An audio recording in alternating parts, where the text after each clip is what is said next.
It all started when I discovered a small, flashing black lens perfectly concealed behind the bathroom vent. My brother had planted the listening device in my apartment, hacked my bank account, and monitored my every move.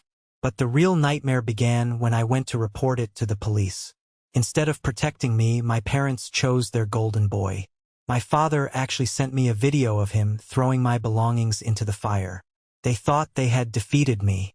They thought he had won. But they had no idea of the ultimate, humiliating destruction the universe was about to inflict upon him.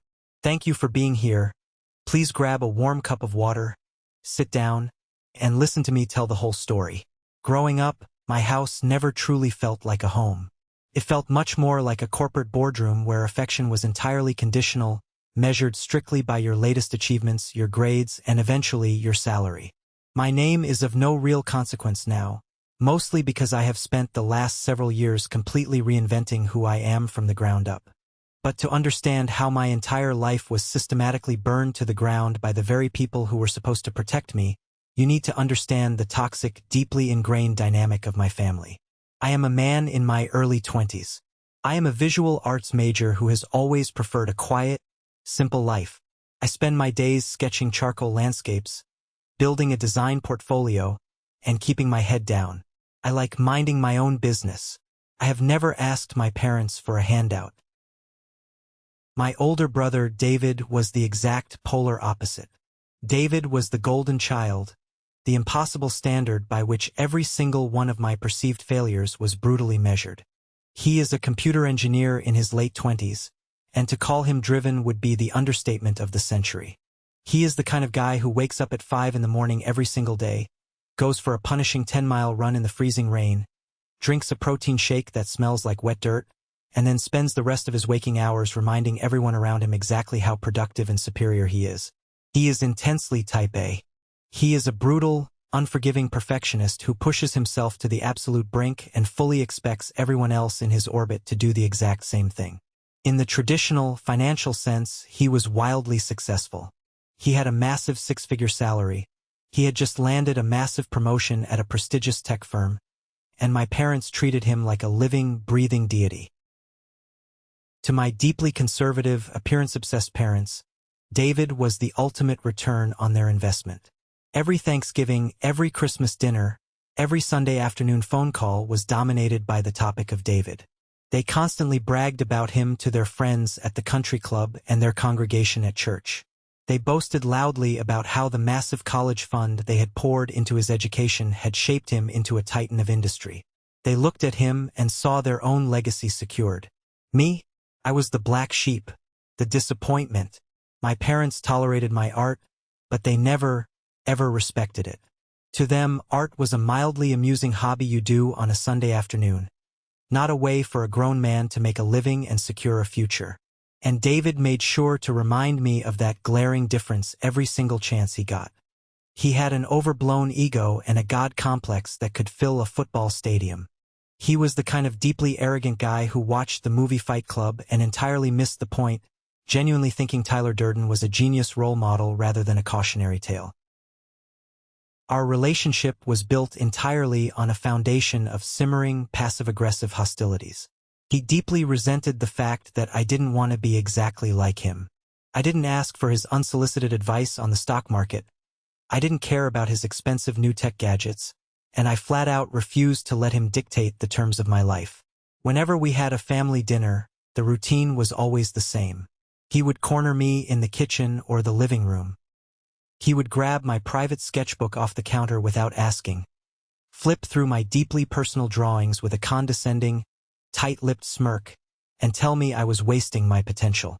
He literally had the step-by-step, multi-year plan drawn up in his head for me. He wanted me to drop my art major immediately, switch to an engineering degree, and let him completely mold me into a miniature, obedient version of himself. When he brought it up, my jaw would clench so hard my teeth ached. I would tell him firmly to back off and mind his own business. He would just laugh. It was that arrogant, sharp, dismissive laugh of his, and he would call me soft. It usually ended with me going extremely low contact with him for weeks at a time, until my mother would inevitably guilt-trip me into answering his calls again to keep the peace. Keep the peace. That was my family's absolute favorite phrase. It basically meant I had to swallow my pride, ignore my boundaries, and let David walk all over me so he could feel superior and my parents could pretend we were a perfect, happy family.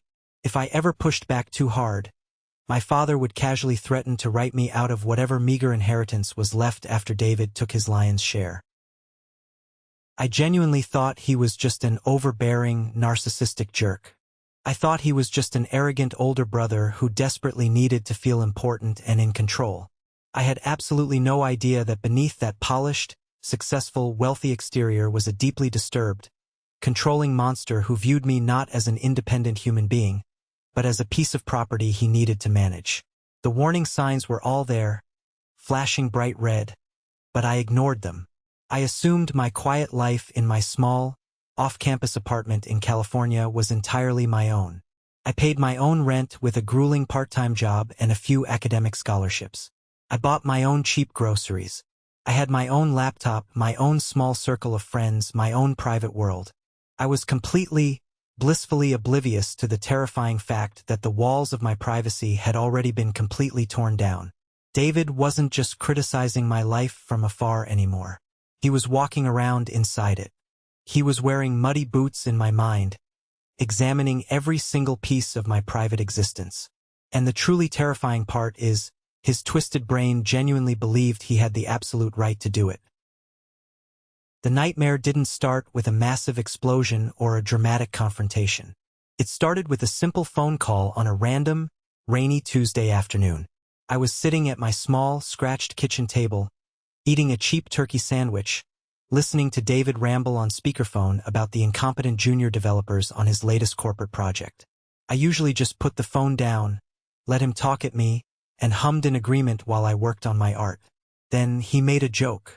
It was a throwaway, sarcastic comment, meant to be witty and cutting. He made a highly specific, mocking remark about a digital drawing I had been working on for the past 3 days. It was a dark, brooding, charcoal-style sketch of a broken clock tower surrounded by dead trees. My hand froze entirely over my drawing tablet. The stylus slipped from my fingers and clattered loudly against the plastic desk. I felt a cold, sharp chill wash directly down the back of my neck, raising the hairs on my arms. I had never posted that drawing anywhere. I hadn't uploaded it to any public forum. I hadn't saved it to any shared cloud service. I hadn't emailed it to a professor. I hadn't even shown it to my closest friends.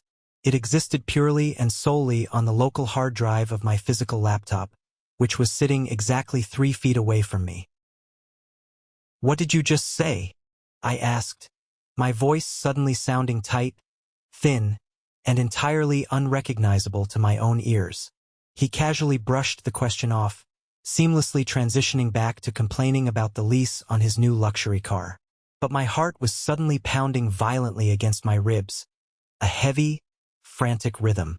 After I quickly made an excuse and hung up the phone, I sat in absolute, suffocating silence in my empty apartment, staring blankly at my glowing laptop screen.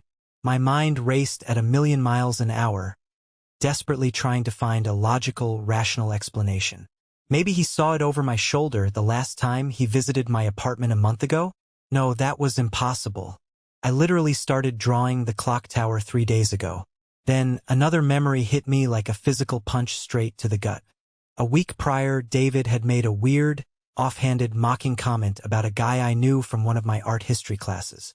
In his mocking comment, David used a very specific, unique phrasing. It was the exact word-for-word phrase I had used to describe that guy in a private, direct message to my best friend on Discord. A completely private, encrypted, secure chat that no one else in the world had access to. I felt a sudden violent wave of nausea hit the back of my throat.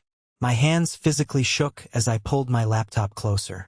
I know very little about the deep technical side of computers. I am an artist, not a software engineer.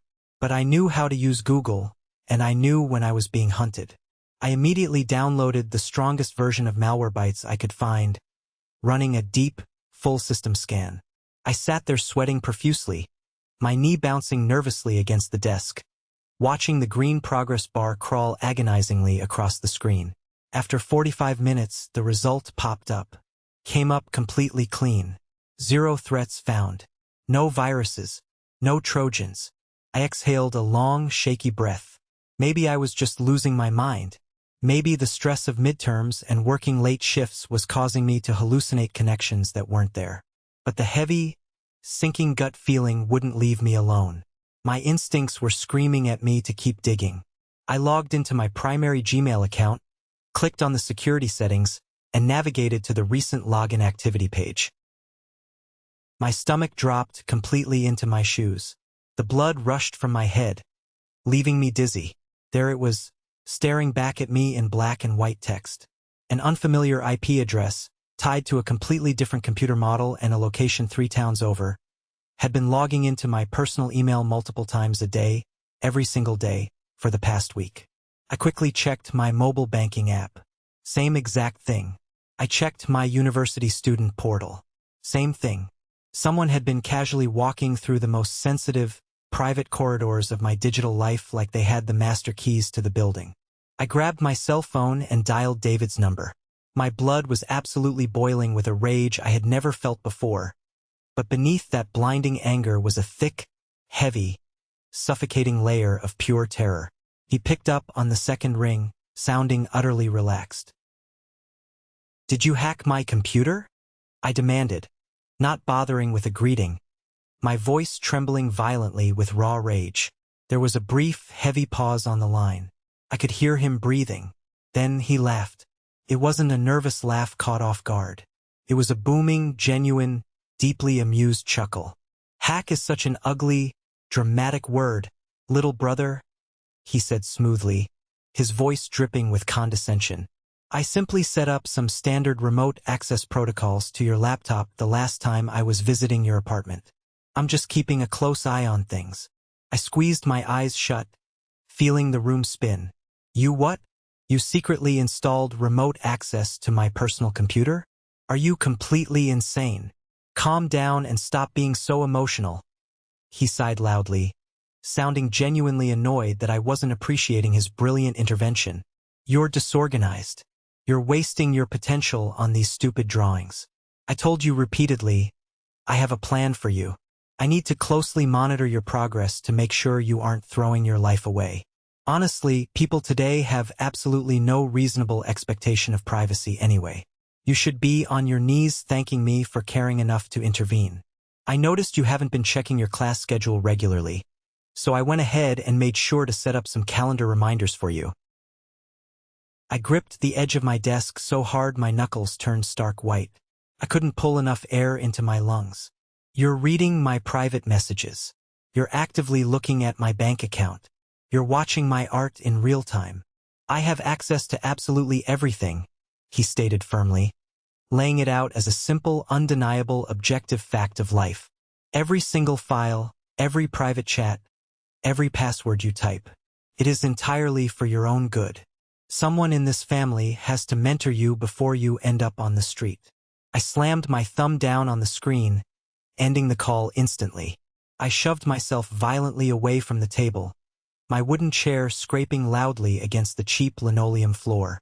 The reality crashed down on me, suffocating me. He had everything. My bank account, my school records, my art, my deepest, most private conversations with my friends. The sacred boundaries of my entire life had been completely erased by a man who honestly believed he owned me. I didn't pack a bag. I just threw my contaminated laptop into my backpack, grabbed my car keys, and sprinted out the door. I didn't feel safe breathing the air in my own home.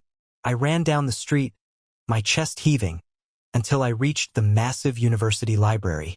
I scanned my ID, rushed past the front desk, and found the darkest, most isolated corner down in the basement archives, surrounded by tall shelves of dusty reference books.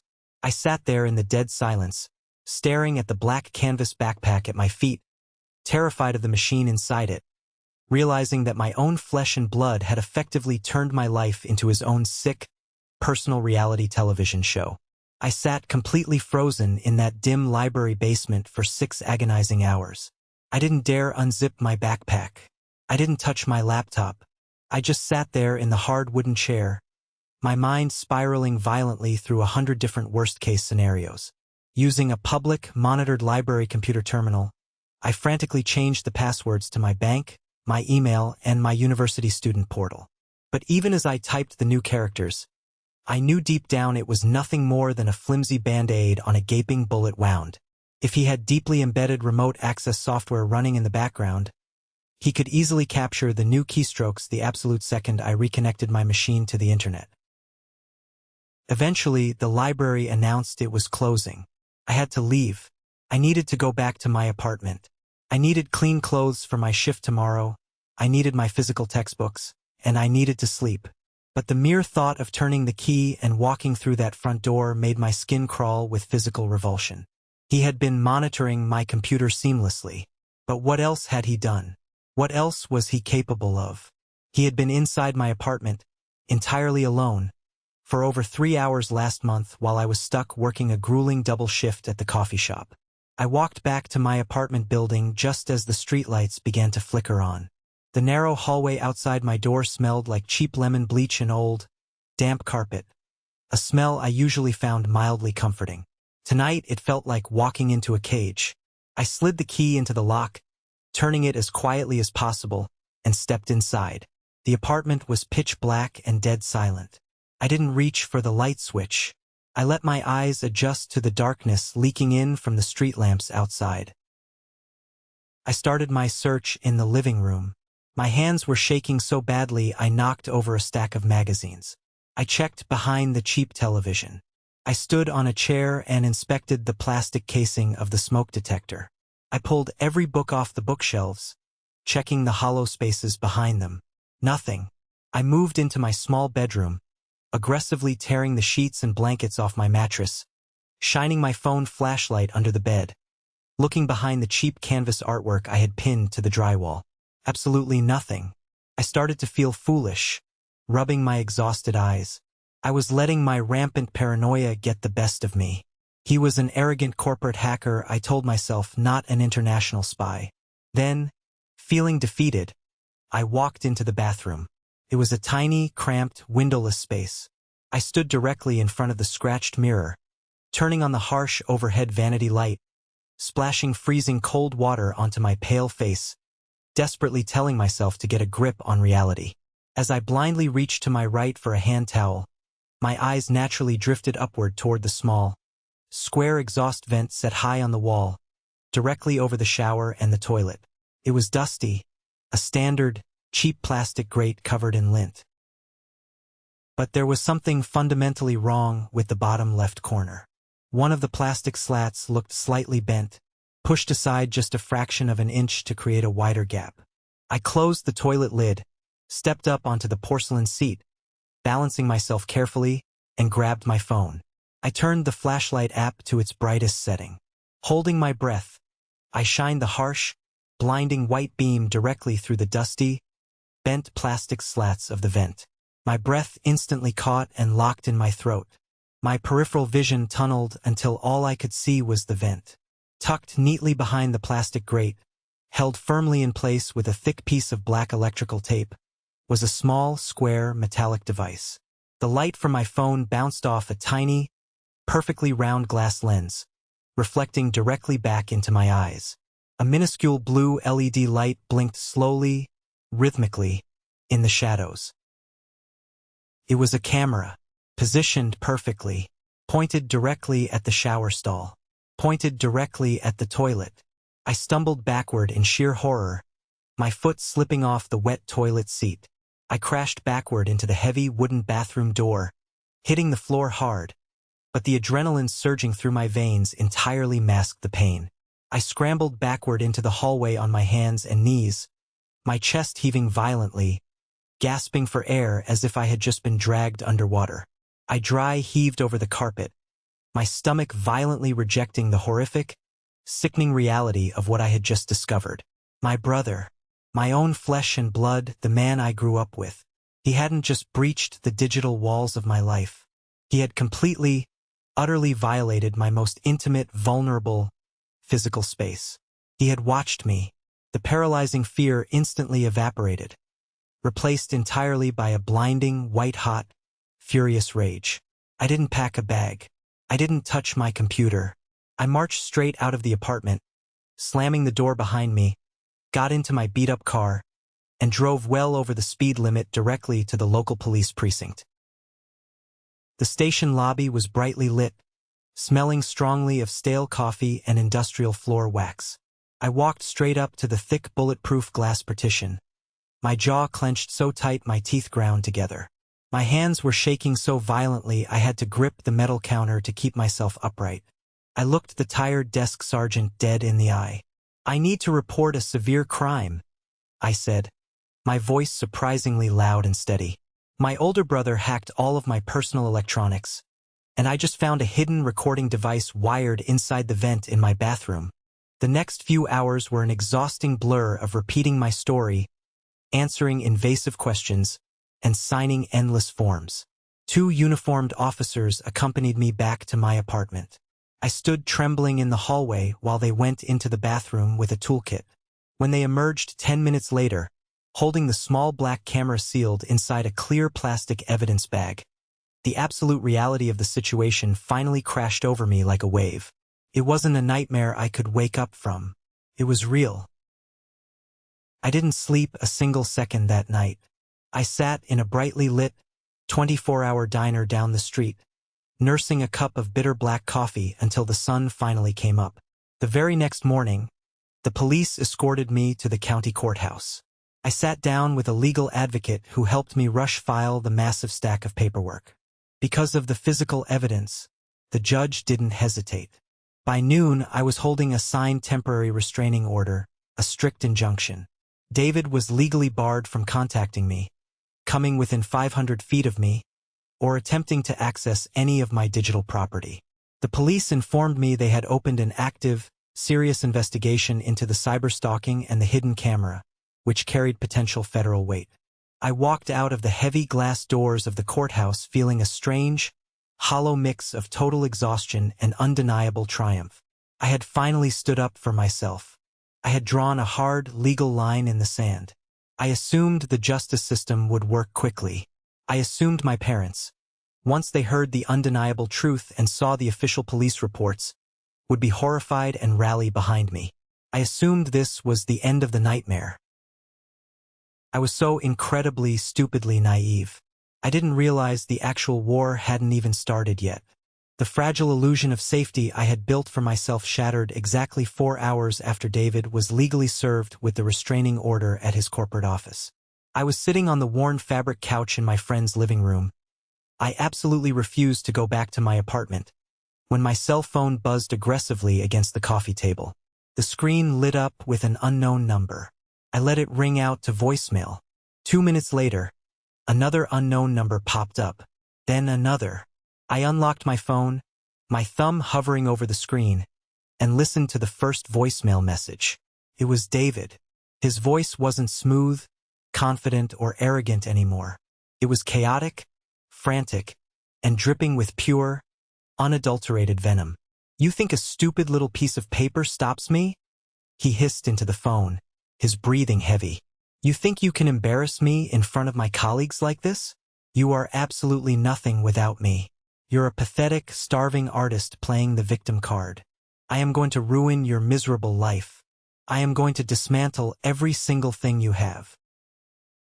He chose to immediately, blatantly, and aggressively violate a strict court order within hours of receiving it.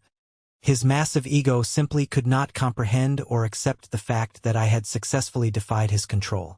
I didn't hesitate or try to reason with him.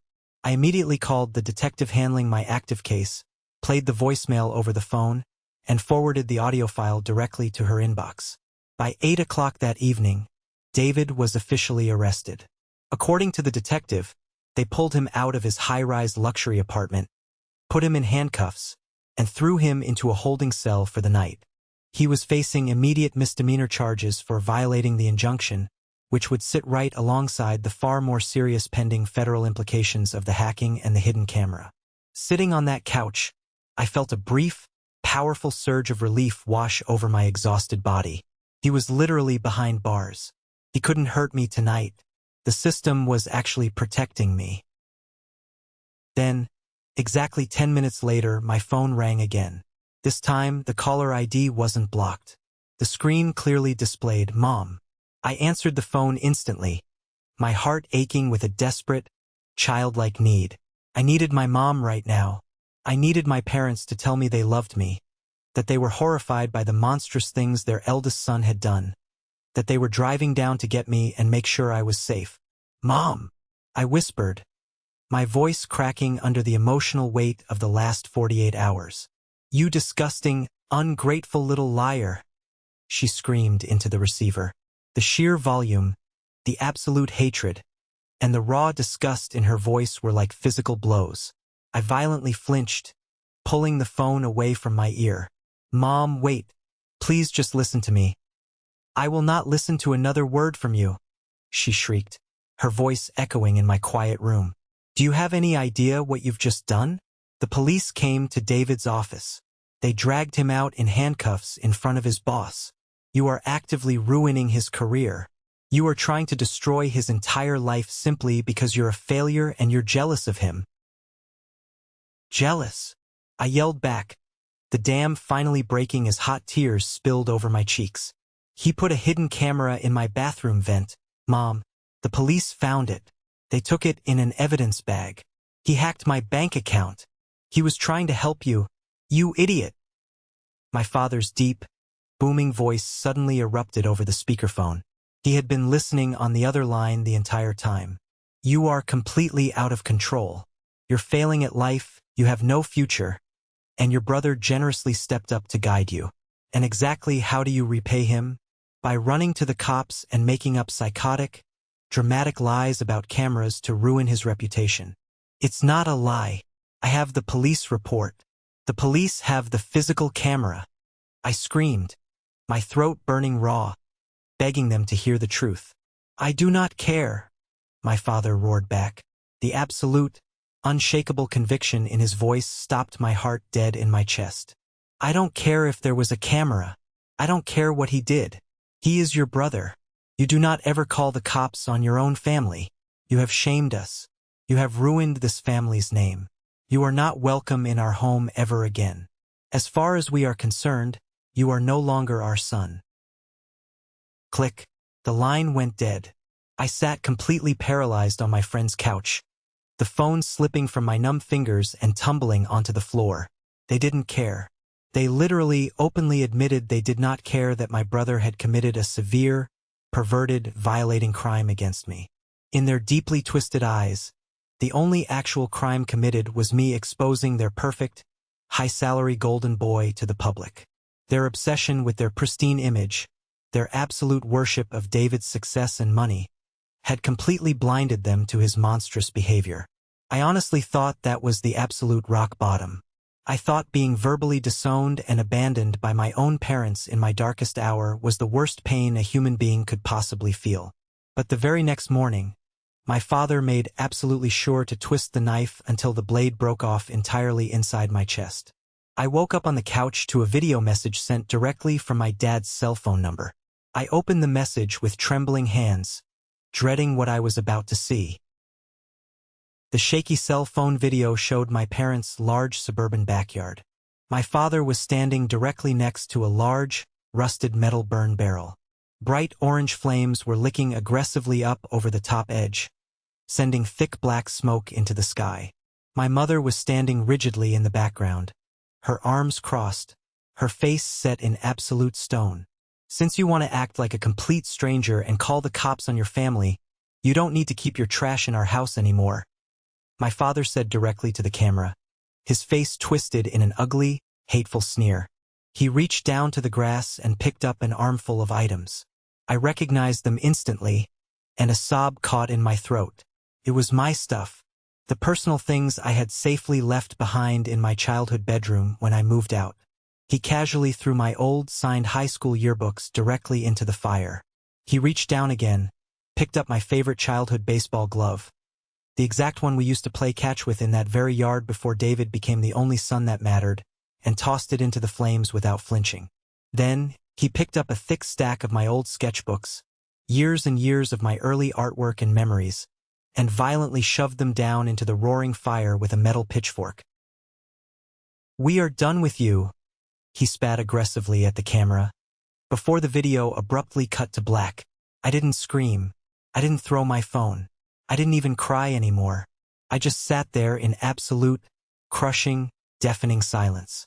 The people who gave me life, the people who were biologically wired to protect me, had just watched my abuser torture me, and then actively decided to join in on the fun. They had literally burned my past to ashes, and in doing so, they fully intended to burn my future.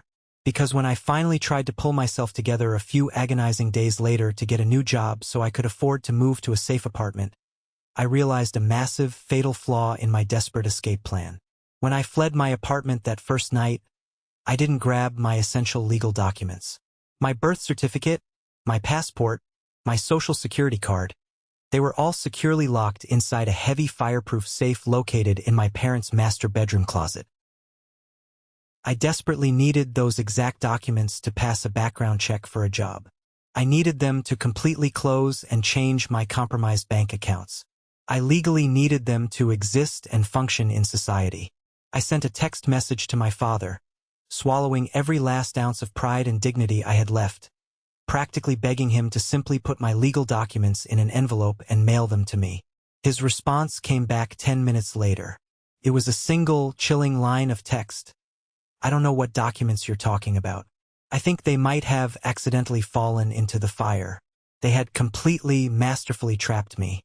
They had cut off my family support, publicly destroyed my cherished belongings, and were now actively holding my legal identity hostage, trying to financially starve me into submission. They wanted me to hit rock bottom.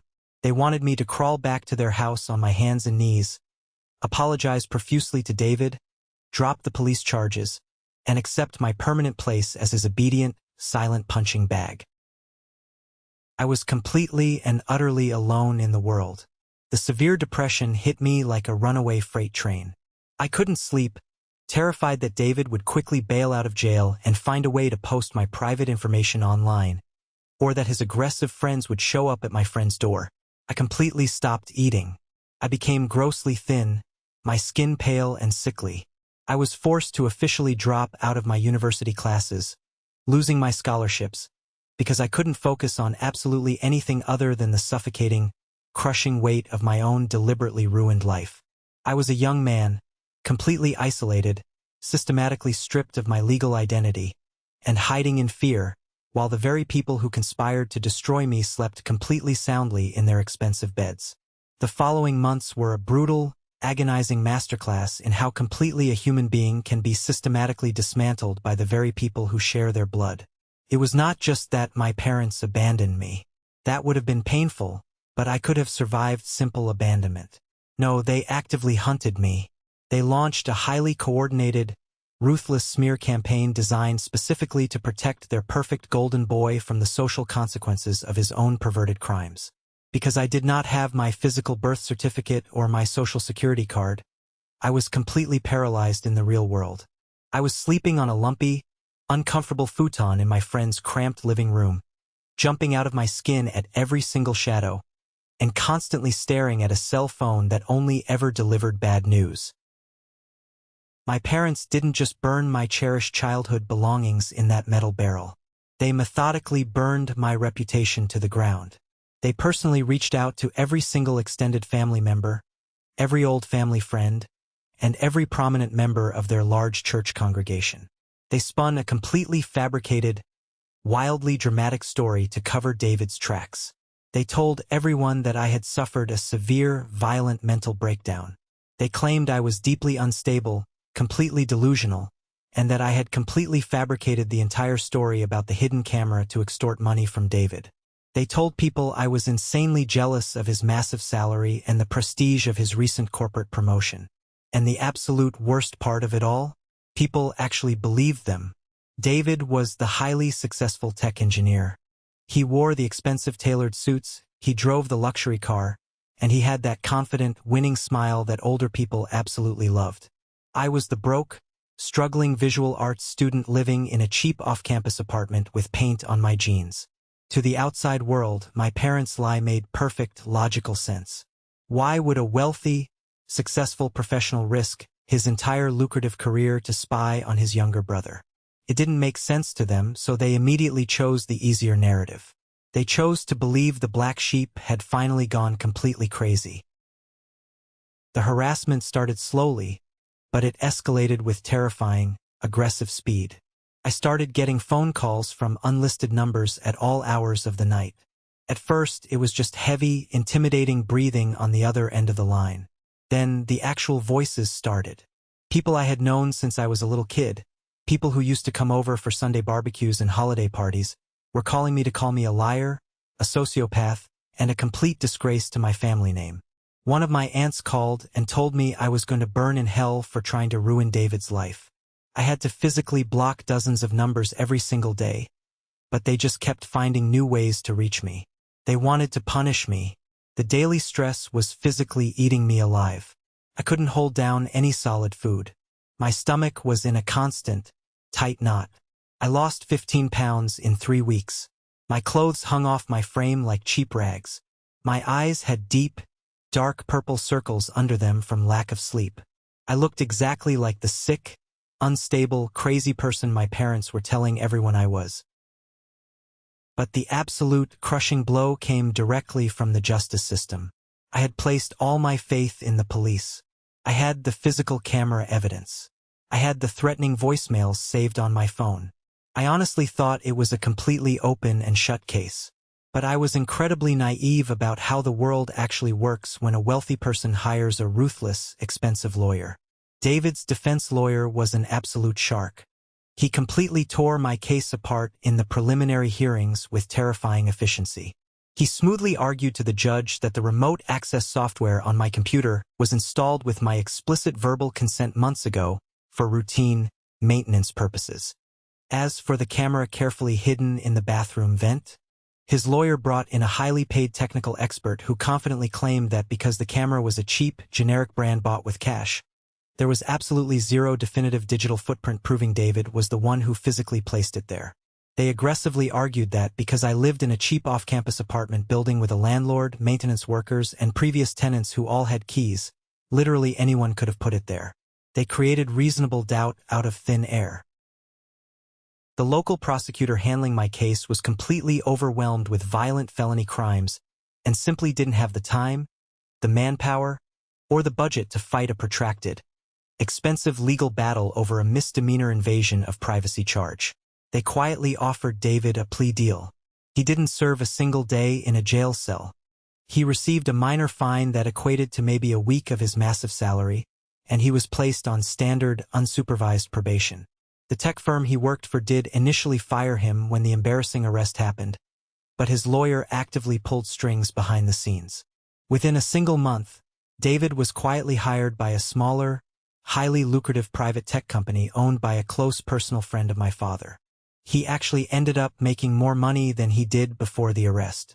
I was sitting on that lumpy futon, staring blankly at the stained carpet, when my legal advocate called to tell me about the plea deal. I felt completely hollowed out. There was no grand justice. There was no public vindication. The bad guy won. He completely, cleanly got away with it. To make matters infinitely worse, I saw the photographic proof of his victory the very next week. A mutual friend from my hometown, who hadn't blocked me on social media yet, posted a large public photo album. It was a picture of my parents, David, and his new girlfriend. They were standing on the sun-drenched, pristine wood deck of a massive luxury cruise ship in Hawaii. They were all wearing bright floral leis, holding tropical drinks and coconuts, and smiling radiantly into the camera. They were celebrating his new job. They were celebrating their absolute victory over me. I looked at that picture of my family smiling in the warm Hawaiian sun, and then I looked down at my own shaking, painfully thin, pale hands. I was completely trapped. I had exactly $30 left in my checking account. I couldn't get a new job without my social security number. I couldn't enroll in a different school. I was a literal ghost in my own life. I hit absolute rock bottom. I spent days staring at the ceiling, genuinely wishing I would just stop waking up. The depression was a heavy, suffocating lead blanket that I couldn't push off my chest. They had successfully destroyed me, and they didn't even have to break a sweat to do it. I stayed completely buried in that dark, miserable pit for nearly a month. I barely left my friend's living room. I stopped showering regularly. I stopped sketching completely. Every single time I looked at a charcoal pencil, it made me physically sick to my stomach, instantly reminding me of David's mocking, condescending voice. I was actively letting them win. I was slowly fading away into absolutely nothing, exactly like they wanted me to. But then, something finally shifted inside my brain. It wasn't a sudden, cinematic burst of magical inspiration. It was a slow, quiet realization born out of pure, unadulterated, stubborn anger. I woke up one morning, dragged myself into the bathroom, and looked at my hollow, dark-circled eyes in the mirror. I saw a victim staring back at me, and suddenly, I felt a tiny, hot spark of pure rage ignite deep in my chest. Why was I the one hiding? Why was I the one starving on a borrowed couch while the man who violated my privacy and hacked my life was drinking expensive cocktails on a luxury cruise ship? That anger was the absolute best thing that could have happened to me. It gave me immediate burning fuel. I realized that sitting around waiting for the universe to hand me justice was a completely useless, pathetic strategy. If I wanted my life back, I had to physically take it back from them with my own two hands. I couldn't rely on the police, I couldn't rely on my family, and I couldn't rely on the broken legal system. I only had myself. My very first, absolutely critical mission was reclaiming my legal identity. Without my government documents, I was nothing. I spent hours at the public library, aggressively researching the exact, painfully specific bureaucratic steps required to replace a social security card and a birth certificate when you have zero secondary identification. It was an absolute, terrifying nightmare of government red tape. I found out I needed a certified medical record or a stamp school transcript to prove my identity to the county vital records office. I put on my worn-out sneakers and walked 3 miles in the freezing rain to my university's registrar office. I stood dripping wet at the wooden counter and calmly explained my situation to the older woman working there. Her name tag said Margaret. She had kind, tired eyes and reminded me of the mother I used to have before everything went dark. I didn't give her the dramatic, bloody details of the camera and the hacking. I just told her my family had maliciously destroyed my documents and I was desperately trying to start over. For the first time in months, someone actually looked at me with genuine human empathy. Margaret didn't ask invasive questions. She didn't judge my wet clothes or my thin frame. She simply nodded, typed rapidly on her keyboard, and printed out a fully certified, officially stamped copy of my university transcript and my student ID profile. She slipped it into a crisp manila envelope and handed it to me. "Good luck, honey," she said softly, offering a sad smile. "Don't let them keep you down." That small, simple act of kindness completely broke me. I cried in the empty hallway of the administration building, but they were hot tears of profound relief. I finally had a piece of ammunition. Armed with that certified transcript, I took a 2-hour, bumpy bus ride to the County Vital Records office the very next morning. I waited in a hard plastic chair in a crowded room for 4 agonizing hours.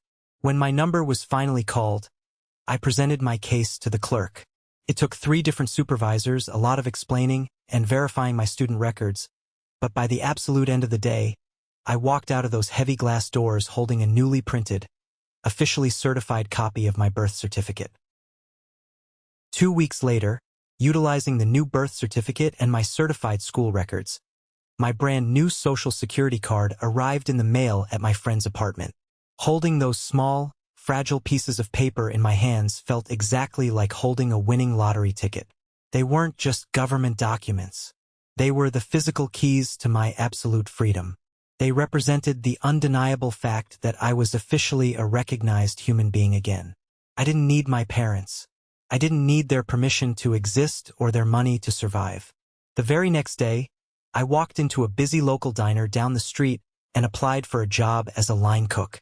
The manager took one look at me and hired me on the spot. It wasn't glamorous. It was incredibly hard, sweaty, exhausting, back-breaking work. I stood over a hot grill for 10 hours a day. I came home smelling like old grease and burnt onions every single night, my feet aching terribly and my hands covered in small burns and blisters. But I didn't care at all.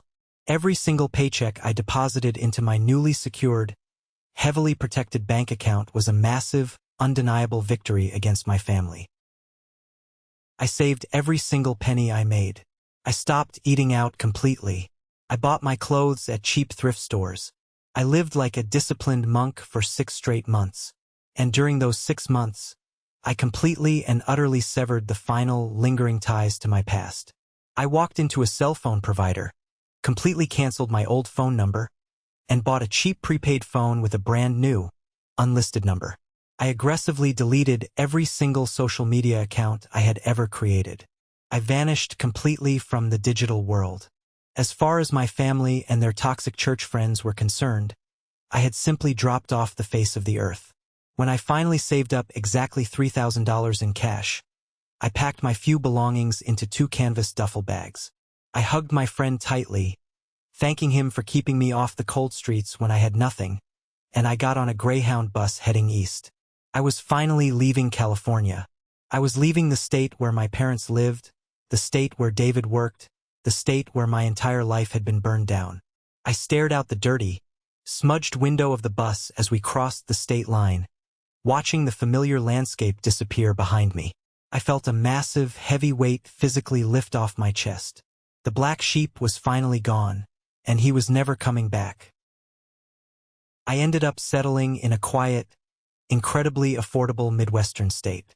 It was a place where absolutely nobody knew my name, nobody knew my history, and nobody cared about the dramatic, vicious rumors my family had spread back on the coast. The air felt cleaner here. The streets felt safer. The people actually smiled at you when you walked into a grocery store. Rebuilding an entire human life from absolute scratch is incredibly lonely at first. For the first few months, my entire existence consisted of my small, bare studio apartment, a cheap mattress on the floor, and the new job I managed to land. Because I finally had my legal documents and a clean background check, I applied for a junior graphic design position at a local, mid-sized advertising agency. It wasn't the fine arts career I had originally dreamed of when I was drawing charcoal landscapes, but it was creative, steady work. When they called to offer me the job, they quoted a starting salary that was genuinely more money than I had ever made in my entire life. It was enough to easily pay my rent, buy decent groceries without checking the price tags, and finally start saving for a real future. Having a stable, safe, predictable routine was the exact medicine my shattered nervous system desperately needed. But the deep trauma of what my brother had done to me was still heavily rooted in my brain. For a long time, I couldn't take a shower without staring intensely at the bathroom vent, terrified I would see a blinking blue light. I couldn't open my laptop without a sharp spike of anxiety hitting my chest. The lingering paranoia was an incredibly difficult ghost to shake. So, my therapist helped me understand a brutal but necessary truth. I was entirely mourning the loss of a family that never actually existed in the first place. I was mourning an illusion. My parents were never going to be the supportive, loving protectors I desperately wanted them to be. They were deeply broken, shallow people who valued public status over their own child's safety. And David was a dangerous, calculating predator masquerading as a successful professional. Understanding that their horrific actions were a reflection of their own profound sickness, and absolutely not a reflection of my worth, was the key that finally unlocked my mental prison. As I healed internally, my external life began to beautifully flourish. I slowly started sketching again. Not dark, brooding charcoal drawings of broken towers and dead trees, but vibrant, colorful landscapes and bright character designs. I found my passion again. I also started pushing myself to meet new people. I joined a local weekend hiking group. I started attending a weekly figure drawing class at a community center downtown. Slowly but surely, I began to build a new circle of friends. One of them, a guy named Marcus who worked as a mechanic, completely changed my view on trust. These were people who liked me simply for who I was. They didn't care about my earning potential, they didn't judge my career choices, and they never, ever tried to control me. We would have loud, chaotic potluck dinners on Friday nights, sitting around my small kitchen table, eating cheap pizza and laughing until our ribs physically ached. When my beat-up car got a flat tire in the snow, Marcus and 2 other friends showed up within 20 minutes with a jack and hot coffee to help me fix it. When I was sick with the flu, one of them dropped off hot soup and medicine at my door without me even asking. I looked around my living room one evening, completely surrounded by these loud, funny, deeply kind people, and a profound, life-altering realization washed over me. This was my family. Blood does not automatically make someone your family. Blood is just a random biological accident. Real family is entirely about mutual respect, absolute safety, and unconditional support. I had spent 20 years trying to force a square peg into a round hole, begging for tiny scraps of affection from people who actively despised me. Now, I was sitting at a table full of people who actually chose to love me.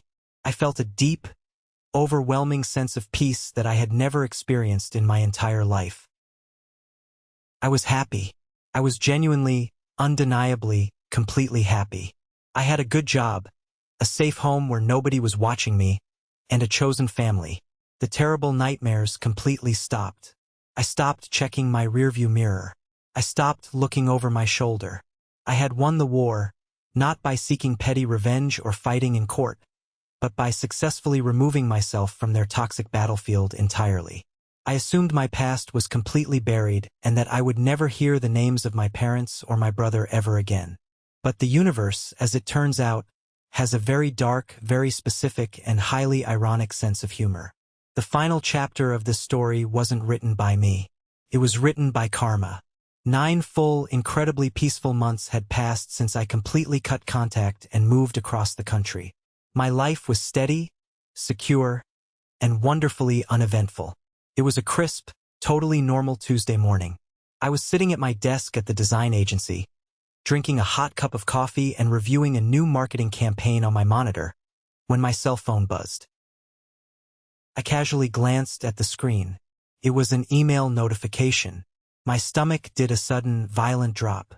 It was sent to a very old, secondary email address I had used back in high school for spam and junk mail, one I hadn't thought to delete because I simply never used it anymore. The sender's name was my father's younger sister, my aunt. I stared at the subject line for a full, agonizing minute before my finger moved to click it. It simply read, "Urgent family news." I took a slow, deep breath, bracing myself for another wave of harassment, another bizarre legal threat, or maybe another video of them burning something else I loved. I clicked open the email and read the short block of text. "I know you don't want to talk to anyone, but you need to know this. 3 weeks ago, David collapsed suddenly at his office. They rushed him to the hospital. He has been diagnosed with late-stage pancreatic cancer. The doctors say it's extremely aggressive and inoperable. He doesn't have much time left. Your parents are completely devastated. Please consider calling them." I sat perfectly still in my ergonomic office chair. The low hum of the air conditioner and the cheerful chatter of my coworkers in the hallway seemed to fade into total, ringing static. Pancreatic cancer. Terminal. David. We had absolutely zero family history of cancer on either side of our bloodline. David was a rigorous fitness fanatic in his late 20s who ran 10 miles a day, drank organic protein shakes, and treated his body like an absolute temple. It made absolutely no medical or logical sense. It was a complete, random, devastating biological anomaly. A death sentence handed down from the sky. I sat there and I actively waited for the wave of grief to hit me. I waited to feel the expected, culturally mandated sadness that you are supposed to feel when you find out your own older brother is dying. I waited for the heavy guilt to wash over me for not being there. But nothing came. The emotional well was completely, utterly dry. I felt absolutely nothing but a cold, quiet indifference. I didn't reply to my aunt's email. I didn't pick up the phone to call my parents to offer my condolences. I just deleted the email, permanently erased the message from my trash folder, and went exactly back to reviewing my marketing campaign. My workday continued exactly as it had an hour before. 2 months later, In late April, another brief email slipped through the cracks to that same old address. It was from the same aunt. It was only 2 sentences long. David passed away last night in hospice care. The funeral will be on Saturday. He was dead. The man who had hacked my life, who had placed a camera in my bathroom to watch me shower, who had successfully convinced my parents to burn my belongings and hold my identity hostage, was permanently gone from this earth. Whatever highly coordinated campaign of harassment his buddies and my parents' church friends had been keeping up online immediately stopped. The moment they found out he was terminally ill, they entirely lost interest in trying to destroy me. They had to face the brutal, horrifying reality of watching their perfect golden boy wither away and die in agonizing pain. I obviously did not attend the funeral. I didn't send expensive flowers. I didn't send a sympathy card. I spent that exact Saturday hiking a beautiful mountain trail with Marcus and my new friends, breathing in the crisp air and laughing until the sun went down. A few weeks after the funeral, I received a thick, certified letter forwarded from my old address. It was from a corporate lawyer representing my parents. They were officially reaching out. With David gone, I was suddenly their only living child. The letter contained vague, overly formal language about wanting to reconnect and heal the past. But it also subtly mentioned the massive inheritance, the remains of his bloated college fund, and a life insurance policy David had left behind, heavily implying that if I came back into the fold, that money would eventually be mine. They honestly thought money could buy back the son they threw into the fire. They thought a massive inheritance could magically erase the fact that they chose a monster over their own flesh and blood. I took the lawyer's letter, walked directly into my kitchen, and dropped it straight into my trash can. I didn't even bother to shred it. I am not going to sit here and tell you that I am a perfect, saintly person. I am not going to lie to you and say that his cancer magically fixed all of my problems or that I am suddenly enlightened and full of forgiveness. But I will tell you the absolute, honest truth. When I found out he died, I was glad. I felt bad about having that dark thought for maybe a day or two, but then I stopped feeling guilty. I don't believe in karma in the traditional sense. I don't believe that good things only happen to good people, because the world is far too random and cruel for that. But in this one specific, highly isolated scenario, the universe stepped in and delivered the ultimate, brutal justice that the legal system refused to give me. The universe threw me one massive freebie, and I am going to appreciate it for the rest of my life. I honestly feel completely free. My parents have to live the rest of their miserable lives sitting in an empty house, surrounded by the ashes of the son they destroyed, mourning the son that destroyed them. I hope they rot in that house, and I do not feel a single ounce of guilt about saying that. They are the broken ones. I am not. I survived their fire, and I built a completely beautiful life out of the ashes. Thank you for sticking around and listening to my story. It's not an easy one to tell, but it's the truth. I hope this resonated with you in some way, especially if you have ever felt like the black sheep in your own family. Have you ever found yourself in a similar situation, where you had to walk away from the people who were supposed to love you? If you made it all the way to the very end of this video, you are part of a very special group. I call it the 1% Club. I want you to go down into the comments right now and type the letter W. That W stands for winner. It is our secret signal to recognize the winners, the amazing people who stuck through the darkness to see the light at the end of the tunnel. Let me know you're a winner. Please don't forget to hit that like button and follow the channel. We are building a community here, and I can't wait to share the next story with you.